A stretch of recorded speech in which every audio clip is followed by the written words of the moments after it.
Just one quick thought. We've got Boris Johnson praising the Brexit party, and we've got John Longworth saying he's standing as a candidate. Where does that leave the Tory party? I mean, the Tory party, this is a culmination of decades long of an existential division.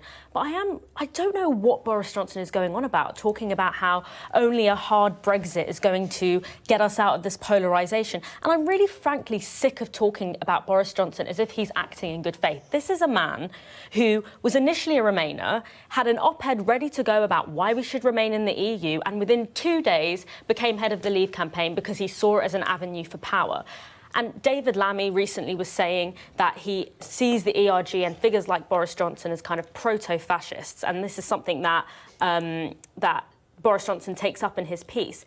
But the thing is fascism doesn't start by just marching down the street in all black. It starts by the kind of dehumanising language that is used by high figures like Boris Johnson, talking about women in burqas looking like letterboxes, this kind of objectifying, horrible language at a time when Islamophobia in Britain is at an all-time high, positioning people who are already vulnerable as an enemy of the nation.